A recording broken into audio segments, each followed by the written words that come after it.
Alhamdulillah, mari kita bersyukur kepada Allah yang Maha Kuasa.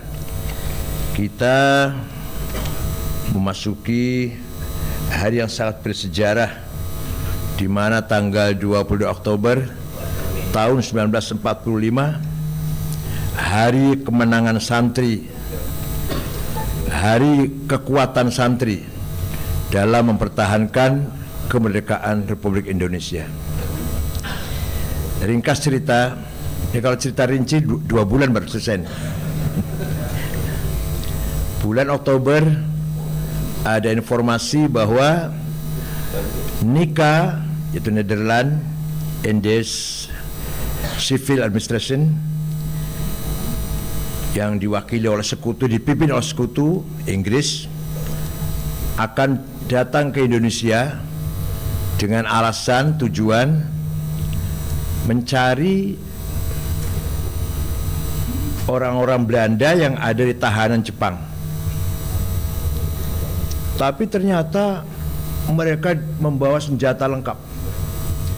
Maka Presiden Soekarno dan Wakil Presiden Pak Hatta dan Jenderal Sudirman rahimahumullah rapat berunding bagaimana menyikapi NICA ini. Ya kita lawan. Waduh, TNI baru saja istirahat, atau tentara baru saja istirahat, baru 1,5 bulan merdeka 7 Agustus, ini Oktober. Kalau gitu gimana? Intifadah. Intifadah artinya dikeroyok oleh rakyat. Oke, itu bagus, ide bagus. Tapi yang bisa menggerakkan rakyat itu siapa? Yang bisa menggerakkan rakyat, ayo lawan, itu siapa yang bisa menggerakkan? Bung Karno berpikir agak panjang. Wah, itu Haji Hasyim Asy'ari Tebuireng yang bisa menggerakkan masyarakat, rakyat sekitar Surabaya dan sekitarnya. Maka Bung Karno mengirim utusan ke Tebuireng menghadap Ki Hasyim Asy'ari. Jangan lupa beliau adalah pahlawan nasional dan kakeknya Gus Dur. Saya utusan dari Presiden Bung Karno, Wakil Presiden Muhammad Hatta, Jenderal Sudirman. Beliau bertanya kepada Pak Kiai, apa hukumnya membela tanah air? Hasyim Asy'ari mengumpulkan para kiai tanggal 20 Oktober dari Banten, Menes Pandeglang, Ki Abdurrahman, dari Betawi, Guru Marzuki Cipinang Muara, dari Bogor Pagentongan Ajengan Falak, dari Cirebon Kiai Abbas Buntet, dari Lasem Mbah Maksum Ahmad Lasem, dari Kudus Raden Asnawi Kudus, dari Cepu Kiai Ihsan, dari Jember Mahfud Siddiq, dari Lombok Kiai Faisal dan Kiai Hasun. Berkumpul di Tebuireng 2 hari, yang akhirnya memutuskan keputusannya bahwa membela tanah air fardu ain. Setiap individu wajib, seperti wajibnya salat. Yang kaya, yang miskin, yang pintar, yang bodoh, semuanya wajib membela tanah air. Kalau mau bahasa Arab begini bunyinya,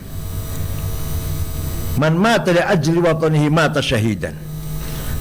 Barang siapa mati demi mempertahankan tanah airnya, mati syahid, seperti membela agama. Dan waman khana liwatari halalun damu. Barang siapa berkhianat terhadap tanah airnya, boleh dibunuh. Walaupun Ki Hasyim Asy'ari menghindar bahasa kafir, tidak mengatakan kafir, tidak, tapi boleh dibunuh. Itu yang terkenal dengan resolusi jihad Hasyim Asy'ari. NICA datang, santri-santri Jombang, Mojokerto, Sidoarjo, Pasuruan, Gresik, Surabaya sudah siap menghadapi serangan dari NICA. Para kiai mengambil rumah atau pusat komando di desa Siwalan Kerto Waru, dekat universitas apa namanya? Petra, Universitas Kristen, ya itu masih ada sampai sekarang. Komandannya singa dari Cirebon, yaitu Kiai Abbas Buntet Cirebon. Hati-hati orang Cirebon, hati-hati. Wakil komandannya Kiai Wahab Hasbullah. Terjadi peperangan yang tidak seimbang. Korban bergelimpangan sangat banyak. Tapi kita menang. Brigjen Malabi di hari pertama tanggal 10 November mobilnya meledak. Brigjen Malabi Komandan Nika mati, ajudan mati, supir mati, mobil terbakar. Mohon maaf Pak Jenderal, yang masang bom di mobilnya Brigjen Malabi bukan tentara, tapi santri Tebu Ireng, namanya Harun. Hanya sayang Harun tidak lari, malah ingin melihat hasilnya kayak apa. Dikira mercon barangkali, petasan. Maka Harun pun gugur bersama Brigjen Malabi. Itu di hari pertama perang tanggal 10 November. Ringkas cerita, kesimpulannya bahwa bagi kita santri bukan hanya murid yang di pesantren Pak ya, bagi kita yang taat beragama harus kita tanamkan semangat nasionalis. Kita gabungkan, kita ikat antara teologi dengan nasionalisme dan teologi. Iman dan nasionalisme harus kita jadikan satu. Karena kita beda dengan orang Timur Tengah. Timur Tengah, sedikit tentang nasionalisme di Timur Tengah. Setelah Khilafah Ottoman bubar tahun 1924, khalifah terakhir adalah Abdul Majid, dibuang ke Jerman. Yang menghapus sistem khilafah adalah Mustafa Kamal Ataturk. Umat Islam waktu itu semua masih dikangkangi oleh kolonial. Inggris menjajah Irak, Mesir, Sudan. Prancis menjajah Suriah, Lebanon, Aljazair, Tunis. Italia menjajah Libya. Khalifahnya la haula wala quwata, the sick man. Orang lagi sekarat, kata orang Eropa. Maka khilafah dihapus oleh Mustafa Kamal Ataturk. Berdiri negara Turki modern, sekuler, yang tidak peduli dengan agama. Pertama akan dibubarkan adalah Kementerian Haji dan Wakaf. Azan diganti bahasa Turki. Nama tidak boleh terlalu Arab. Kalau ada namanya Muhammad nggak boleh, Mehmet, Ayub, Eop, Khadijah, Cetice, dan seterusnya. Ali, Alija. Gambar-gambar khalifah, raja-raja Ottoman dilarang. Pakai kopiah putih, apalagi gamis, di luar masjid tangkap. Ya, kalau sekarang sudah enggak. Ini pemerintah tidak memberi fasilitas agama sama sekali. Itu negara sekuler. Itu Turki. Dan negara-negara wilayah yang lain yang masih di bawah penjajah kehilangan pemimpin. Maka ringkas cerita, pertama kali berdiri partai politik di negara Arab, nasionalisme untuk melawan penjajah, adalah Partai Ba'ath yang didirikan oleh, kebetulan agamanya Kristen Ortodok, orang Damaskus, namanya Mitchell Aflaq. Beliau adalah ideolog nasionalisme Arab, membentuk Partai Ba'ath, sosialis, nasionalis, sekuler, mengkader anak-anak pemuda Arab dari Suriah Abdul Karim Qasim, dari Irak Hasan Bakr, dari Mesir Ahmad Urabi, Sa'ad Zaglul, dari Jazair bin Bella, Sudan Ja'far Umairi, Tunis Habib Bourguiba, Libya Abdul Salam Jalud, dan seterusnya. Nanti akan diteruskan oleh ini kader pertama ini. Nanti kader kedua Saddam Hussein, Hafid Assad, Jamal Nasir, Muammar Gaddafi, Syadri bin Jadid. Yang saya sebut namanya ini adalah tokoh-tokoh Arab nasionalis sekuler, agama Islam tapi tidak Tapi bukan santri lah, tidak ada semangat untuk beragama, tidak taat beragama. Nah, kemudian umat Islam tahun 37 mendirikan partai politik Ikhwanul Muslimun sebagai reaksi atau menyikapi berdirinya partai yang sekuler.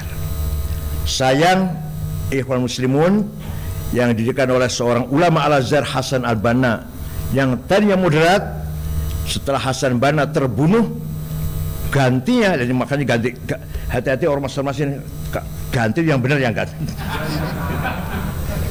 Hasan Banna moderat, pendiri pertama.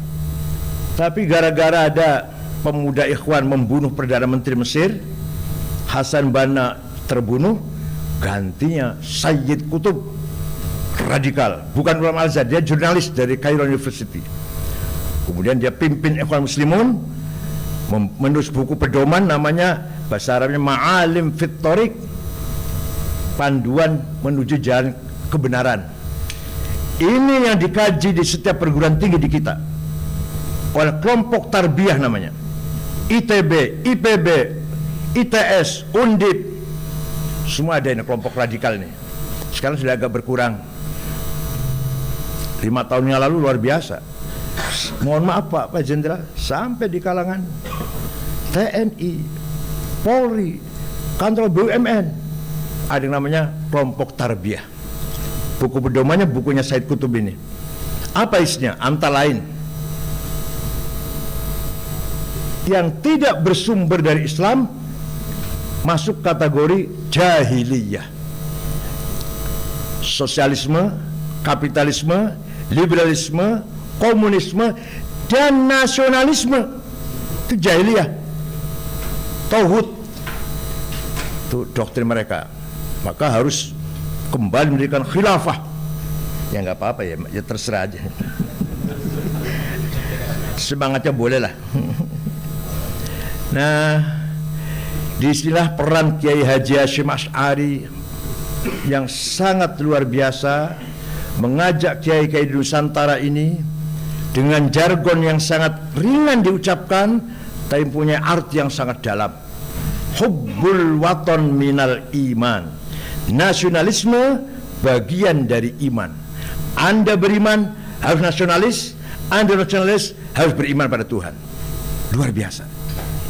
Maka nasionalisme kita orang santri lahir dari seorang yang beriman kepada Tuhan. Beda dengan nasionalisme di Timur Tengah. Maka di Timur Tengah sampai sekarang mudah sekali perang saudara. Pada prinsipnya belum selesai memahami Islam dan nasionalisme. Yang aktivis Islam tidak nasionalis. Said Qutb, Muhammad Qutb, Ashmawi, Zaki Muhandis, Yusuf Qaradawi, Said Hawa, Muhammad Ghazali, aktivis Islam tidak nasionalis.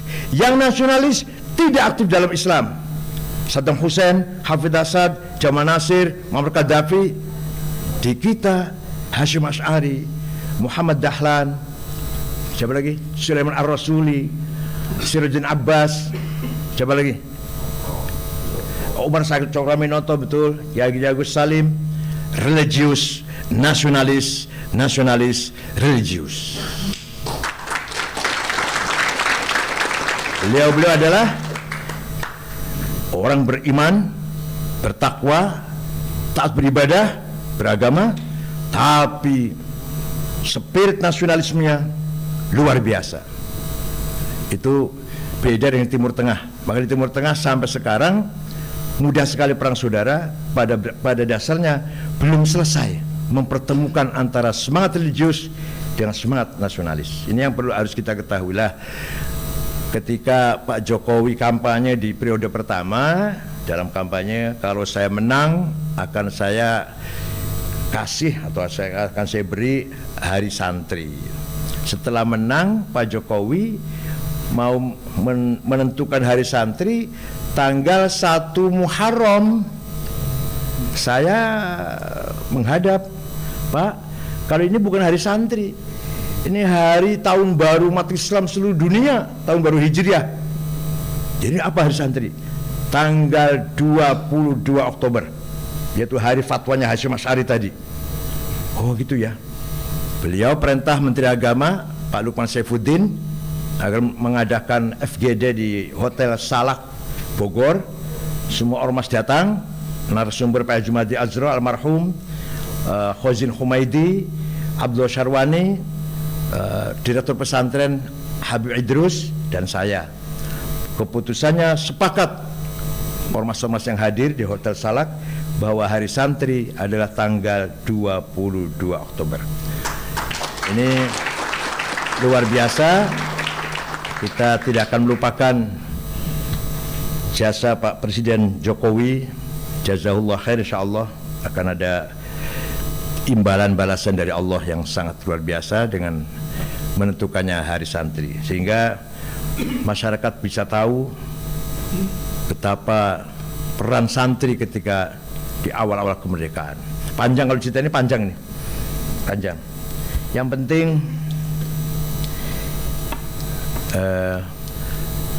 ketika rapat apa dulu BPUPKI ya menentukan ini negara apa, NU segera menjawab Indonesia Darussalam, bukan negara Islam, bukan negara kafir, tapi negara yang damai, negara merekrut semua komponen yang ada. Ketika piagam Jakarta 7 kata akan dihapus, Kiai Wahid Hasyim bapaknya Gus Dur pulang menghadap bapaknya Kiai Hasyim Asy'ari. Hasyim Asy'ari satu malam sholat istikharah minta petunjuk pada Tuhan. Besoknya Wahid setuju 7 kata dihapus. Kamu pulang ke Jakarta, setuju, saya setuju, 7 kata dihapus, asal ada Kementerian Agama.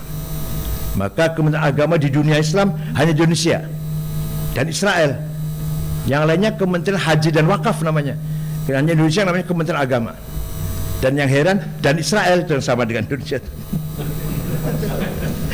Lainnya Mesir apa negara-negara Islam namanya Kementerian Haji dan Wakaf. Kalau kita Kementerian Agama yang mengurus, yang menjaga keutuhan beragama atau kemajuan agama, bukan proyek-proyek bangunan madrasah, bukan. Itu sih ya. Maka santri adalah bagian yang tidak terpisahkan dari perjalanan bangsa Indonesia. Perannya sangat strategis dalam menjaga kedaulatan negara kesatuan Indonesia di masa lalu, sekarang, dan yang akan datang. Oh ya, kata santri itu asalnya bahasa Sanskerta cantrik, yaitu orang yang hafal kitab suci, Upanishad misalkan. Upanishad yaitu murid-muridnya Ki Dharma Wangsa di Singosari ya tinggalnya, di Singosari Malang, tetapi kita itu masih kerajaan Airlangga. Jadi yang hafal kitab suci agama Hindu dipanggil cantrik. Lama-lama setelah Islam santri, artinya yang hafal kitab Quran artinya. Ya, kalau hafalnya cuma kulu ya santri kulu. Gampang aja, fleksibel aja lah. Fondasi peradaban digital telah dibangun lama. Ide ini telah muncul lama, yaitu Imam Abu Musa Yusuf Al-Khwarizm ketika beliau menggagas menemukan nol. Nol itu bukan angka, nol aja kosong, tapi dimasukkan dalam apa? Angka, maka lahirlah matematik, komputer, internet, mesin, itu setelah adanya nol, dan disempurnakan oleh Jabir bin Hayyan. Maka Jabir menemukan ilmu namanya Al-Jabar dari kata Jabir. Beliau wafat tahun 161 Hijriah. Tapi beliau sangat taat beribadah. Setiap akan melakukan observasi, malamnya sholat minimal 100 rakaat. Maka tidak akan sesat orang seperti ini. Kemajuan teknologi harusnya dibarengi dengan kematangan spiritualitas, bukan malah menjauhkan manusia dengan Tuhan dan menjadi tidak manusiawi. Teknologi harus menjadi sarana memudahkan manusia mengenal dirinya, mengenal Tuhannya, mengenal lingkungannya. Bahasa spiritual sangat mudah untuk dipahami dengan bahasa teknologi.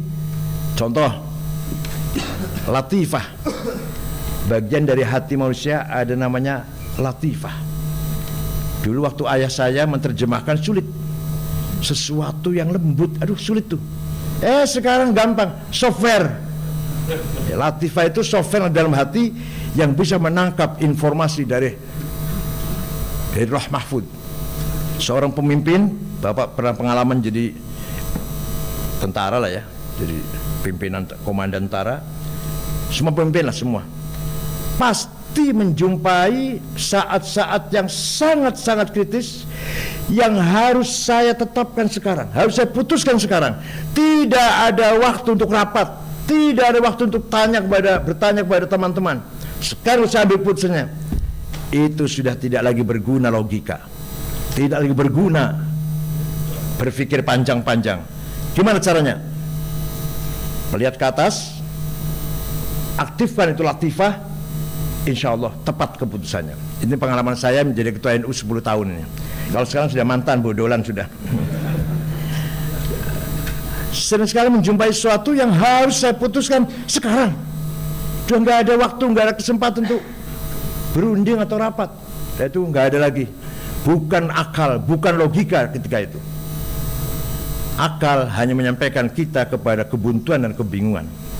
Tapi wisdom yang ada dalam latifah kita, itulah yang bisa kita percaya menuju kebenaran, jauh dari fitnah, jauh dari keterpurukan atau terpleset dalam kesalahan yang fatal. Kedahsyatan teknologi yang digambarkan Al-Quran telah menginspirasi banyak pihak dan harus terus digali dan dikembangkan secara lebih luas. Ya ma'asyarul jinni in istata'tum an tanfudhu min aqtaris samawati wal ardh fanfudhu la tanfudhuna illa bisultan. Wahai manusia, jika kamu mampu menjelajah cakrawala, langit dan bumi, silakan. Tapi kamu tidak akan mampu melakukan itu kecuali dengan ilmu pengetahuan atau sains. Ini terbukti sekarang ini, luar biasa. Tapi biasa orang Islam hanya bisa membuktikan biasanya. Menggagas ini nggak bisa. Biasanya, oh ini bukti ada dalam Al-Quran, oh ini ada dalam Al-Quran. Paul itu bisa mentok di situ bisanya. Tapi dia sendiri, kita sendiri nggak bisa menggagas, enggak. Tapi kalau ada kemajuan, ada di Qurannya ini. Ada software, latifah di Qurannya ini tadi. Alam nyata dan alam gaib itu ada dan harus berjalan secara selaras. Bila tidak selaras, akan terjadi kehancuran. Walawit taba'al haqqu ahwa'ahum lafasadatis samawati wal ardu wa man fihin. Kalau kebenaran dikalahkan oleh kepentingan, hancurlah tatanan kehidupan ini. Ini Al-Quran sudah menegaskan seperti itu. Maka tadi juga Pak Jenderal sudah menyinggung apa tadi, kejujuran, kebenaran. Nabi Muhammad itu wajib bersifat 4. Nomor 1 jujur, wajib. Ada yang bilang itu kan Nabi, kalau kita nggak wajib. Nabi Muhammad harus jujur, harus amanah, harus tabligh, harus fatonah. Yaitu Nabi, kalau kita nggak wajib. Padahal kehilangan namanya bahasa Arabnya sidik, Pak. Nomor 1 sidik itu jujur dan artinya. Kehilangan sifat sidik, minyak goreng hilang. Tuh, hilang minyak asalnya, hilang sidik dulu, Pak. Contoh kecil, Pak, minyak goreng contoh kecil, banyak lagi yang hilang, banyak sekali, banyak.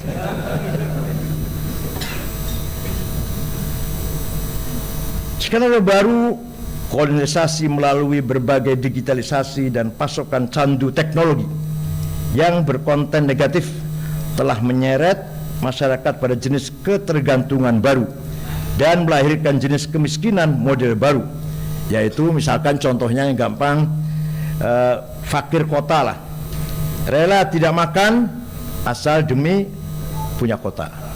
Itu luar biasa, perubahan budaya yang luar biasa, Pak. Ini sesuai dengan prediksi Samuel Huntington, guru besar Harvard di ilmu politik tahun 1983, yang telah berpidato Yang akan datang akan terjadi class civilization, perang budaya. Ini sedang kita alami. Maka pertahanannya tinggal satu, mari kita perkuat budaya kita. Teknologi kita kalah, ekonomi kita kalah, senjata kita kalah semua kita ini. Tinggal satu yang harus kita jaga dan kita perkuat, budaya. Kalau mau dalilnya Pak, wa innamal umamul akhlaqu ma baqiyat fa inhum dhahabat akhlaquhum dhahab. Martabat bangsa tergantung budayanya. Seperti RRT Jepang, walaupun mencapai kemajuan teknologi yang luar biasa, tetap pegang budaya, tradisi, bangga dengan yang mereka miliki. Nah, kita ini lama-lama hilang budaya kita, akan hancur martabat bangsa kita ini kalau kita kehilangan budaya. Kalah teknologi bisa disusul, kalah ekonomi bisa dikejar, kalah senjata bisa kita upayakan, tapi kalau kalah budaya, hancurlah bangsa ini. Babak perang baru kini sedang terjadi. Senjatanya tidak lagi peluru yang mematikan, tetapi virus, gaya hidup baru, dan cara pandang baru yang membunuh kesadaran dan kemanusiaan. Itu yang dikenal dengan pop culture war, al-ghazwul hadari kalau bahasa Arabnya.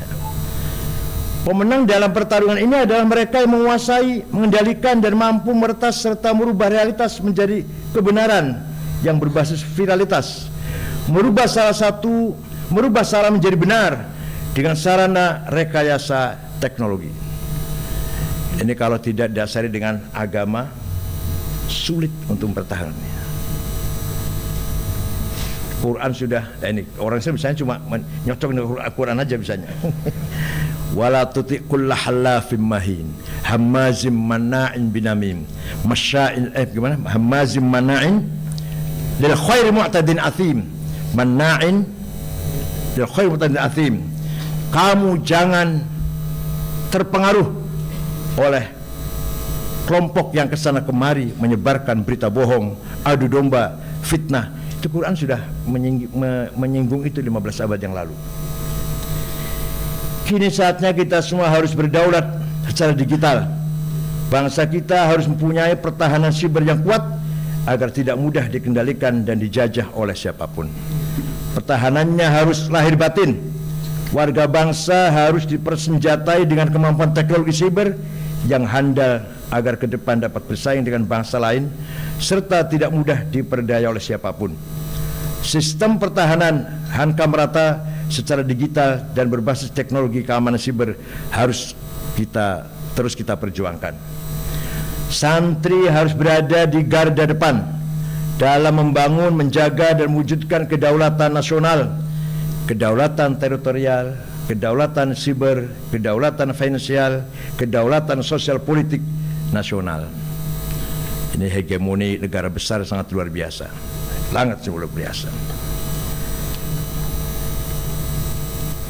Potensi dan sumber daya digital yang dimiliki santri-santri Indonesia yang sangatlah luar biasa harus terus kita kembangkan.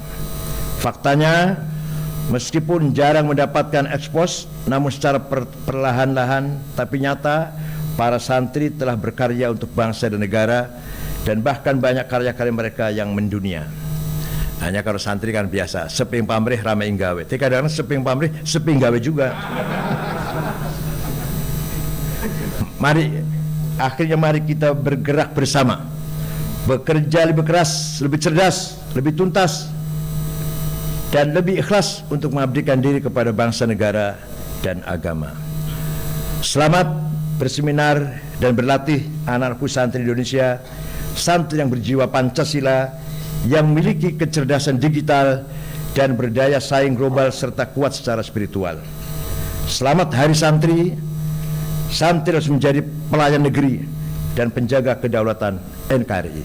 Syukran wa dumtum fil khair barakatuh wan najah. Wallahu ta'ala khamit thariq. Wassalamualaikum warahmatullahi wabarakatuh.